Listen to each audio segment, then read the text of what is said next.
Assalamualaikum warahmatullahi wabarakatuh.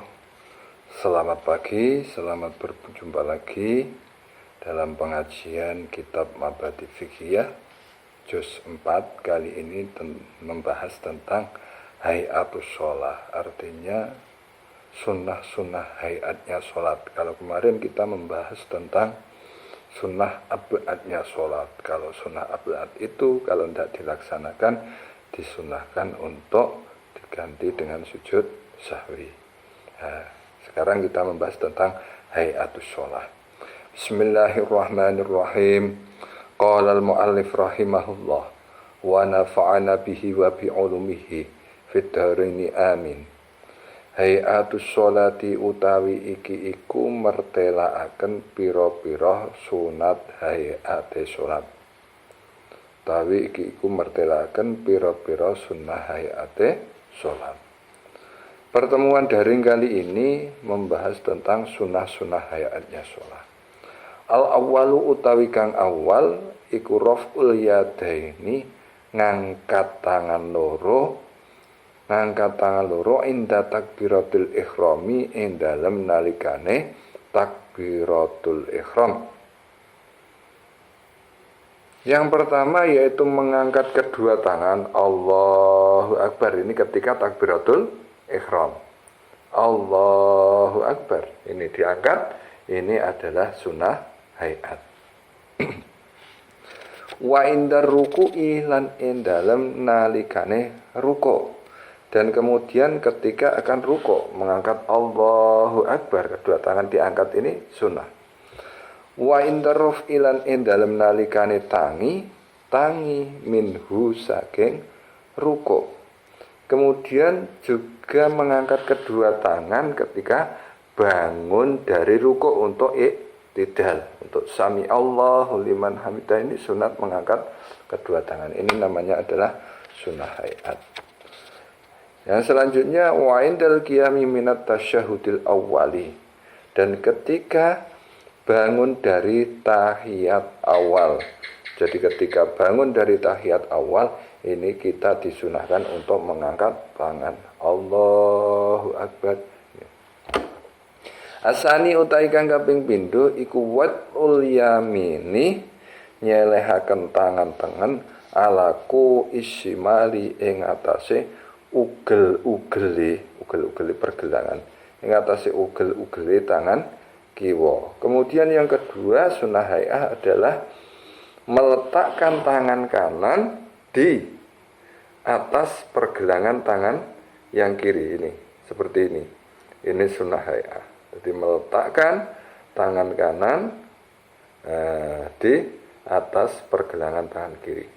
Asalisu utawi kang kaping 3 iku doaul iftitahi, maca donga iftitah ba'da takbiratul ikhrami ing dalem sause takbiratul ihram.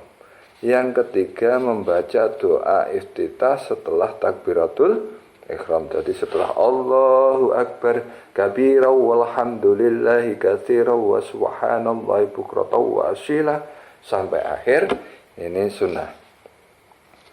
Ar-rabi'u utawi kang kaping 4 iku at-ta'awudhu, maca ta'awud. Yang keempat sunnah haid adalah membaca ta'awud ketika mau membaca Fatihah. A'udzu billahi minasyaitonir rajim.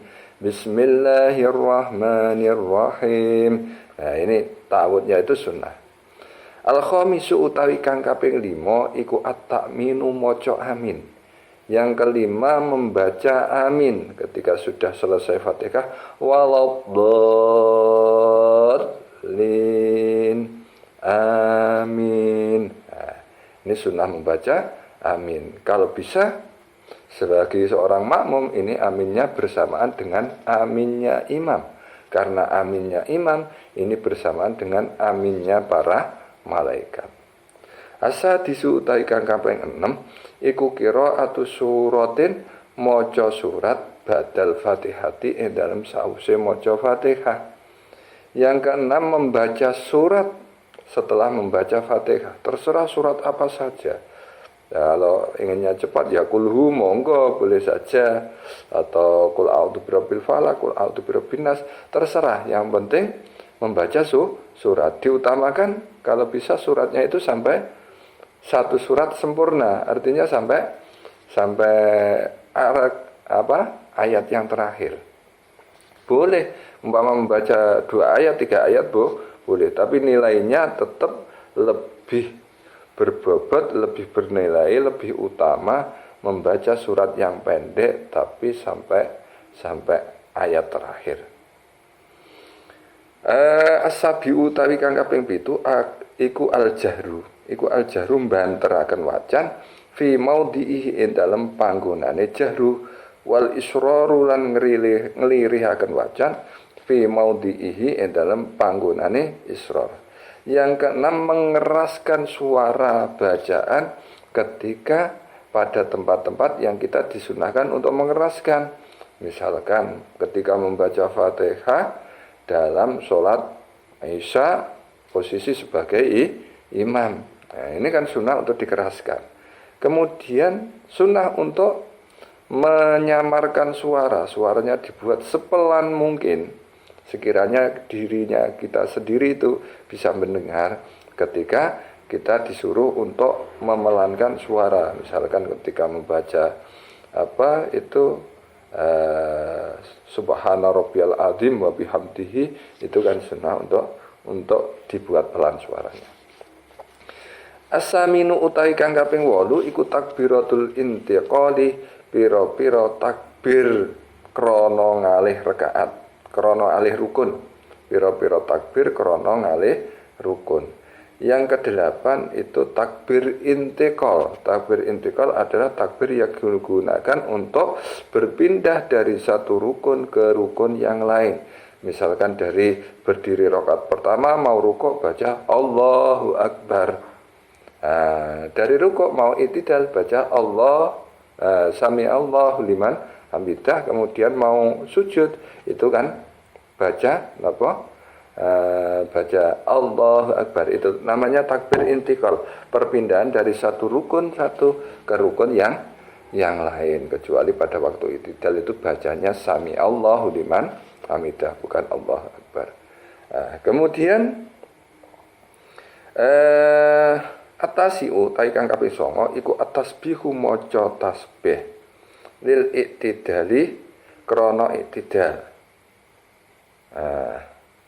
Kemudian yang ke-9 membaca tasbih Subhana rabbiyal azim wa bihamdihi. Itu Subhana rabbiyal azim wa bihamdihi. Tasbih itu boleh seperti itu, atau kamu baca subhanallah saja juga boleh. Yang penting tasbih. Kalau umumnya kita diajarkan untuk Subhana rabbiyal azim wa bihamdihi. Al-ashiru utai kang kaping 10 iku at-tasbihu ini tadi atasi utawi kang kaping 9 iku at-tasbihu maca tasbih lil i'tidali krana i'tidal. Ini saya ulangi, maaf tadi agak kurang pas.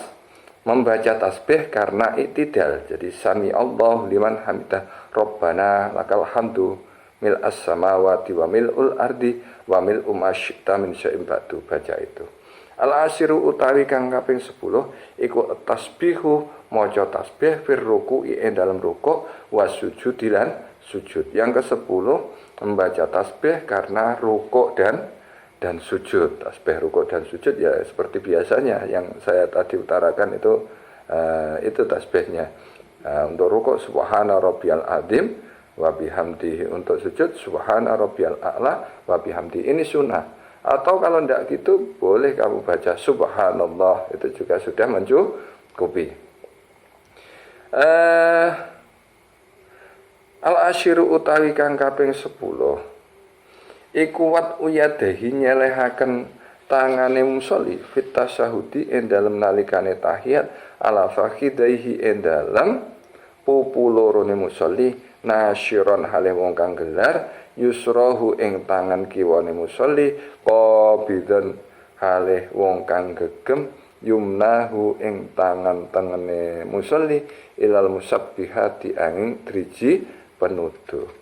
Kemudian yang ke-10 ke-11 ini adalah meletakkan kedua tangan pada saat tahiyat di kedua paha. Jadi tangannya ini diletakkan di kedua paha. Nah, kemudian untuk tangan yang kiri ini diletakkan itu dengan cara dibeber seperti dibeber gitu. Di beber. Nah, kemudian untuk tangan kanan ini digenggamkan seperti ini. Sunnahnya membentuk angka 35. Ini 3, ini 5. Jadi nanti ketika asyhadu alla ilaha illallah tinggal gini, asyhadu alla ilaha illallah. Nah, ini sunnahnya seperti itu. Al-hadiyah asyarah tadi kang kaping 11 iku al-iftirasu lungguh iftiras fi jami'il jalasati ing dalam sekabehane pira-pira lungguh. Yang ke-11 adalah duduk iftiras dalam semua duduk. Jadi duduk iftiras dalam itu julus baina sajidata ini, duduk di antara dua sujud itu duduknya iftiras. Duduk iftiras itu dinamakan juga dengan duduk ibadah. Jadi duduk ada iftiras, ada tawaruk, ada tarabbu. Kalau duduk tarabbu itu duduk bersila, itu namanya duduk tarabbu. Kalau iftiras itu duduk selainnya tahiyat akhir, itu namanya duduk iftiras. Asaniya asyarah utawi kang kaping 12 iku atawaruku lungguh tawaruk fil jalsati ing dalem lungguh al akhirati kang akhir. Yang ke-12 duduk tawaruk dalam tahiyat akhir. Dalam duduk yang akhir atau tahiyat akhir ini duduknya tawaruk, itu yang kaki sebelah kiri dimasukkan di bawah paha kanan, itu namanya duduk tawaruk. Asalisa asyarah tadi kang kaping 13 iku ataslimatu maca salam asaniyatu kang kaping pindho. Yang ke-13 membaca salam yang kedua. Jadi yang rukun itu membaca salam yang pertama yang ke kanan itu assalamualaikum warahmatullah. Nah, untuk yang kedua ini sunnah hay'ah. Assalamualaikum warahmatullah. Maka boleh bagi seorang musolli tidak salam untuk yang kedua ini boleh, karena ini sifatnya sunnah. Bahkan bagi musolli yang sudah mau salam itu ngempet adanya kentut misalkan, cukup salam yang pertama assalamualaikum, langsung misalkan keluar kentut, ini tidak usah diteruskan salam yang kedua. Cukup yang pertama ini sudah kita itu lepas dari sholat, sudah keluar dari sholat. Ar-rabi'ah asyara utai kang kaping 14 iku niyatul khuruji, niat metu minas sholati saking sholat. Yang ke-14 niat untuk khuruj